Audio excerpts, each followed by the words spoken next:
Hey guys, welcome back. Lucas Green here, and it's time for me to rank. You can tell by the title, but here it is. Ranking the Beast Quest series from series 1 to 12. To be honest, I've forgotten that I've actually passed series 12. I just finished the first book of the first book of series 13, and then I said, oh yeah, I've actually finished the first 12. And I promised my viewers that I would, of course, do the rankings if I passed 12, and apparently I have. So, without further ado, this is going to be a review, well, not a review, I should say, but more like a ranking of me doing the list of the 12 series of Beast Quest in my opinionated order. So it's opinion-based, so feel free to make your own lists of how you rank these 12 series if you want to do so in the comments down below. But remember, don't watch this video if you haven't seen, or I should say, if you haven't read all the books from series 1 to 12. So, if you haven't, go do that. And if you want, you can watch the series 1 to 12. All my reviews are up on my channel. Probably I'll put links into the description down below for the series playlist, so you can watch each playlist of my thoughts on each book. So go down there when make sure you've read it, then check the review that I've done of the books, then come here. Okay? See you in a bit. Everyone back now? Good. So, now that that's being said, there will be spoilers in this video when I go over the plot. So remember, make sure that you've read all the books from series 1 to 12. Nothing major, I'll just say the plot's, not all the details, but yeah. So now that that's all said, it's time to rank the seasons. Yeah, the series, seasons, call it what you wish. Here we go. Coming in at the number 12 spot on my list. Yes. Don't have enough fingers to do it yet, but number 12 is Series 11.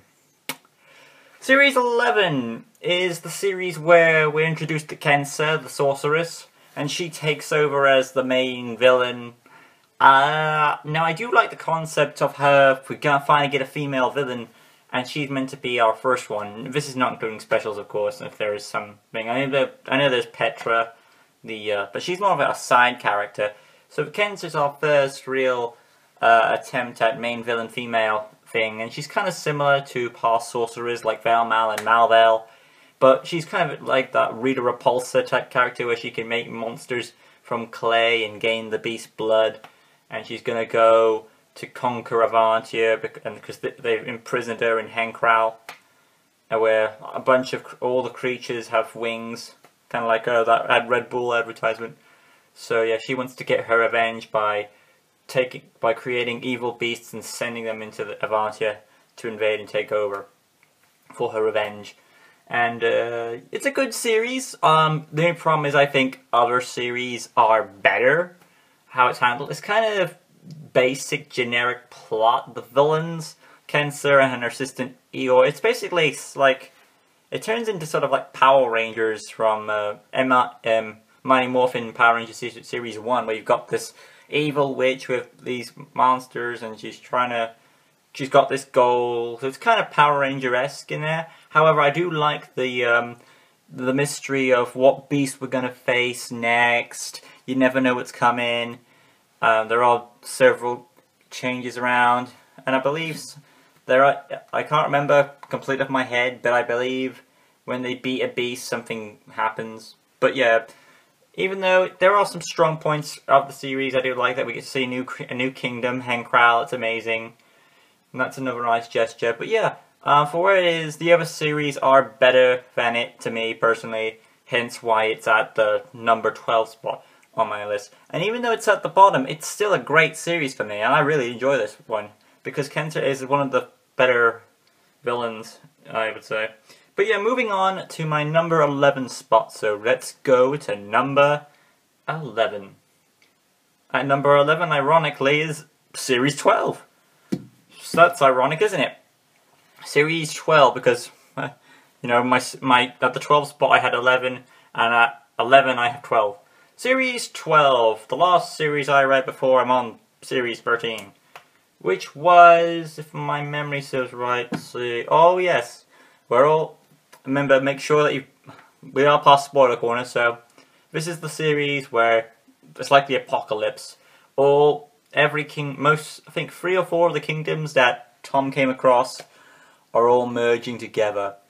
Gwildor, Chaonia, Avantia, of course, and I think one more in there, but I'm not really sure. Oh, and Gorgonia. I think it's Gorgonia. It might not be, but all the kingdoms are colliding because Kensa has escaped, and it's caused the lightning beasts to be unleashed on the world.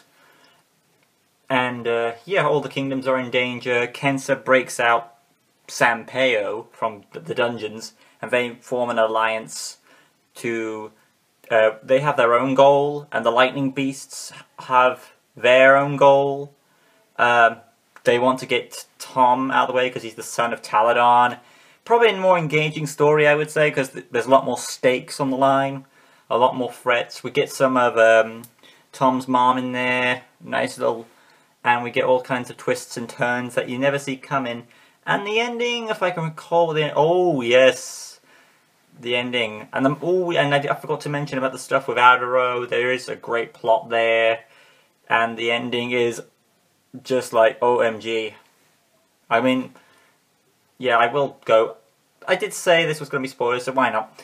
So yeah, the spoilers are that in the Series 12 that Adaro cast a spell to take them to Henkral, which is the lightning path, and that's where we get the lightning beast stuff. And because he did this, the judge, the Circle of Wizards, like the court basically of magic, take away his powers.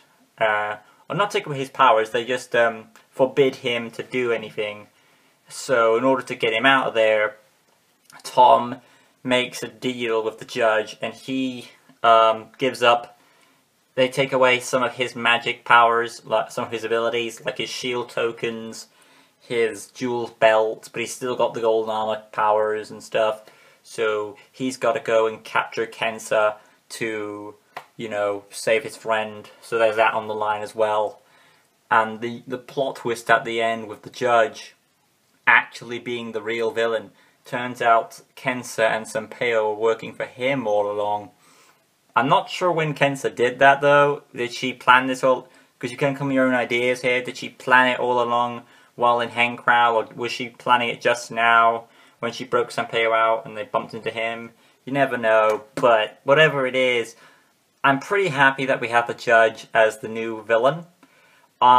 Because he seems more intelligent and he's more deceptive, and the thing is he plays by the rules, but that's more going into Series 13 territory.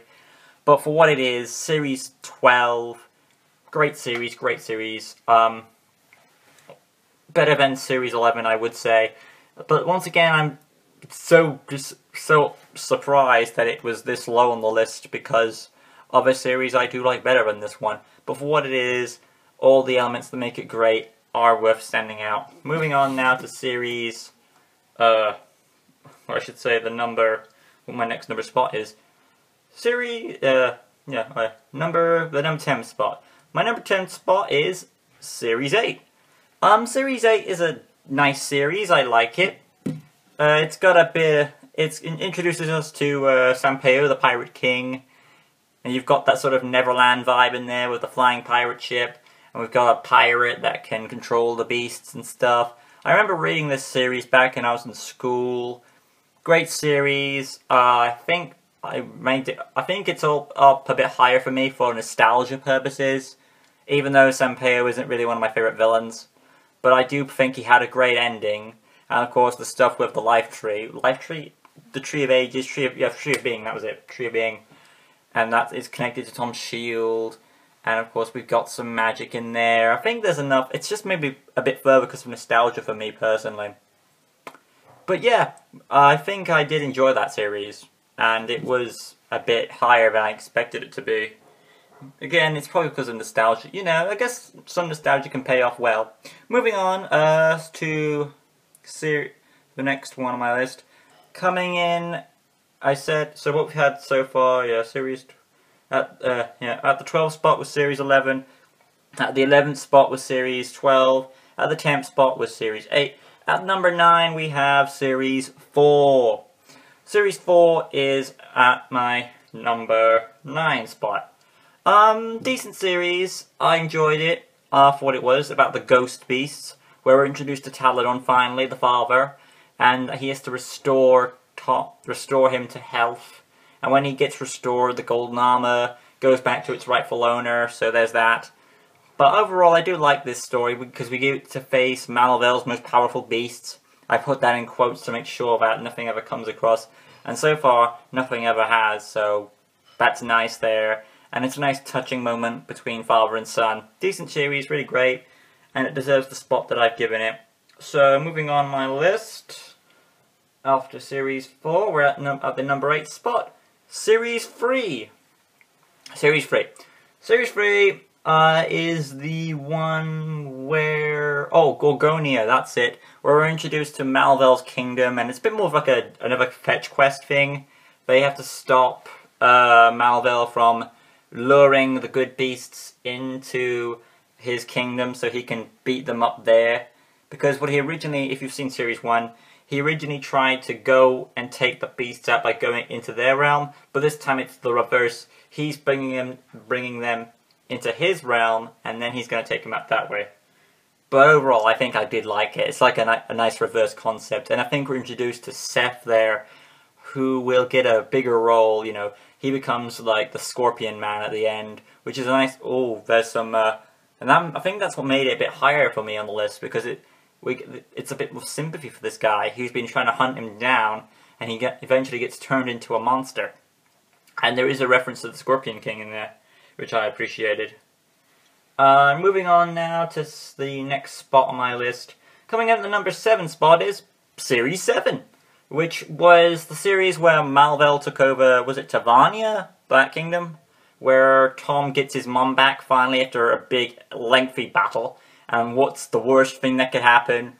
Malvel comes back, takes over, kills, I believe, Mark the Apprentice from Adaro, and we're all back in danger. And then one of Freya's first ever acts is trying to convince this warrior to become the new hero that Tavania needs. And it's another big quest to stop Malvel from gaining eternal power. And it pretty ends in a pretty engaging way. So overall, a decent spot of power, and I like how it went, because it gave a lot of redemption, it gave a lot of hope for what it needed to be. And the ending where Silva and Freya stay back are ending up trapped in the in Tavania at the end, which leads into Series 8, and that's one of the reasons why Eleanor and Tom want to get their friends back, so it's a nice, tender moment. But moving on my list, at the number 6 spot is Series 9. Now, I know a lot of people hate Series 9, but to be honest, it was more or less in the middle. I know the ending was kind of a bit eh, but I think the real strength about it was the ending, where Petra, the side witch, turns to the good guys. Malvel finally gets cursed, trapped in the eternal flame, where he's desperate for power, because he was beaten in Series 7, so he is kind of desperate. I think he's actually, I think he's locked up in Series 7, then he comes back in 9, so overall it was a nice fitting, and the fact that the last beast, Torpix, the snake, had nothing to do with Malvel at all. And of course we have Silver turning into a beast, and people turning into beasts, which I liked. And we had Seraph, the world full of peace, finally corrupted by Malvel's gain. All great stuff there. So I think the pros outweighed the cons for me on that series, and that's why it's that high as it is. Coming out at the number 5 spot on my list is Series 10. The end of Malvel. end. I put in quotes because you never know, he could come back. This was one of the best series we've ever had. I think if, like I said in my review of this book, Doomskull, if this was the ending for it, for Adam Blade, I think this is what he planned, to have 10-book series and see how it went. Obviously, it was a great success because, you know, we're still going strong with the books.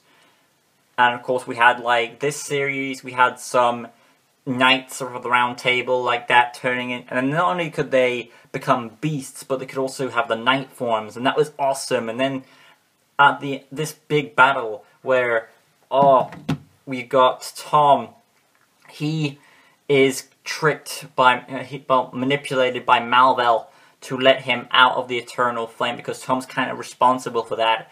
And of course, you know, Tom, being the good person, does what he does. And, yeah, he releases Mal-Vel to the world. Not before, though, Taladon sacrifices himself to kill one of the Beast Knights. And that's where Taladon dies. A lot of big stuff went on there. And that went to Tom's rage. He wanted to really kill Mal-Vel, but, you know, he calms down, does the right thing. Furno the dragon, the first beast of Beast Quest, comes in and finishes off Mal-Vel with one fire blast. All in all, a great series. That was one of the best, but it's not my number 1, it's my number 5. But, you know, it was one of the best I've ever seen, or I should say ever read, because in here I saw it. See, at the number 4 spot, Series 6, which is the series where we discover, well, this is after the series, yeah, Series 6, after Series 5, because Series 5 is later on, but yeah. Series 6, Tom goes after Velmal, the next wizard of evil, and he's got his mother captured, and he's just figured out that Freya, the mistress of the beast, is his mother, and he wants to get her back. Big stakes are on the line, facing more beasts, trying to get his mother back, fighting the spell. And the fact at the end that I believe Freya is the one to kill Velmal. Personal stakes, gotta love it. Had to put it up as high as I could. Coming in at the number... what was my next one? After series... yeah, that was... number 4 spot was Series 6. Number 3 spot is... number 3 spot is Series 1. The series that started Beast Quest. A great start. I think it was a nice, decent start to Beast Quest. For new viewers, new readers. You've got V's. It's a nice, decent story. You've got Tom, our hero, introduced, wants to be a brave warrior, gets his chance, meets some colourful friends, Storm the horse, Silver the wolf, Eleanor, his best friend, meets King Hugo, Adoro, and of course, he goes on this big epic journey to free the beasts from spells by the evil wizard Mal-Vel. It's just like an epic Star Wars movie, like The New Hope, where you have this iconic theme, nostalgia vibe to it. And at the end where he confronts, you know, Mal-Vel, it's just a classic tale. And it's all greatness to what becomes. I think it's just pure nostalgia for me, and I just loved it. So, again, the nostalgia vibe puts this spot as it does. Because, yeah, you know, if it wasn't for this, we wouldn't have a lot of Beast Quest books today. So, good thing it's ended up strong. Coming at the number 2 spot is Series 2, The Golden Armor. Which means, of course, you know what the number 1 spot is. So, but we'll get to that later. Series 2 is a very good follow-up to Series 1. Introducing the Golden Armor, I think one of Tom's best power-ups. Where he gets the new abilities. And the fact that the beasts are guarding it, some are wearing it. Where you get all these types of animals, and all types of creatures. And most of them are based off animals. And, you know, beasts come in, each of the good beasts come in to help Tom to, you know, help him get the golden armor. And you've got Mal-Vel trying to stop him because he's ticked off because he stopped his plan. And now he wants to stop Tom from getting even stronger. So, you know, he goes after him. Instead of focusing on his plans, he's trying to stop Tom from gaining more power. So it's great. You've got all the good beasts in there. You've got and Malville watching from a distance, like, I'll get you next time, and all that stuff, where he's in the big cloud and the imagery. Oh, it's another classic series I enjoyed, and of course Sultra, one of the iconic books. And then you've got the end with Trelion, nice ending, great books. I mean, there was barely any problems with this. Each book I enjoyed, each book I liked. I don't think, Zephyr I adored. What was the second one? Oh, darn it. Claw, yeah, I think Claw might be the weakest. Third one was, I think it was Vipero, Arachnid. There was another one, but it's not coming to me, but... Oh, I feel really ashamed for not remembering. Someone's going to tell me in the comments. But, you know, all the books that we had, great. And of course, we're going to transfer right now into the #1 spot, and that, of course, being none other than Series 5. The series that I was like, oh my god. Because they go to Gwildor, a new adventure for Tom, and I was never in a million days expecting this. Okay, maybe I did when it got into a new villain, Velmal. Great character, one of the best. Doesn't want to take over the world, well, he kind of does, but he has some internal struggles. He's got a henchman called Freya, Mistress of the Beasts. And I've told you in Series 6, there's a mystery vibe to who is she, how has she got all these connections to Taladon and Tom. Oh, and then when it's revealed at like the 5th book, oh, that Freya is Tom's mother. Ah, oh, it's just like Countdown to Destruction. If you've seen Power Rangers in Space, where, you know, oh, that reveal, it kind of reminds me back to that. And the fact that it ends on a bittersweet moment where Freya is taken away from Tom, and he leaps in there to go after her. Oh, best. I think that was the best one for me, where I've had the most engaging conflict, because I was so sure, like, mystery vibe plot. Is she who I think she is? And every time they had an encounter, it builds and builds and builds, and when it's finally revealed, you just went, ah! And the fact that Tom's not going to save her, just wants us to read more and go on to Series 6. Great series, Series 5. Probably the best in my opinion. But yeah, that's my ranking of the series, guys. Hopefully I did well for what I did. I tried to, and I did the best I could. But yeah, hope you guys enjoyed it. If you did, make sure to leave a like, comment, share, subscribe, all that good stuff. And join us next time where we go back into Beast Quest reviews and, of course, LEGO Customs. Still going strong with the Christmas customs, but I will be trying to get out some normal videos like the Beast Quest reviews, so they'll be still coming out. And hope you have a good year. Merry Christmas, all that good stuff. And join us next time where we go back to, I think the next video might come out will be another Beast Quest review for Series 13. First one coming soon.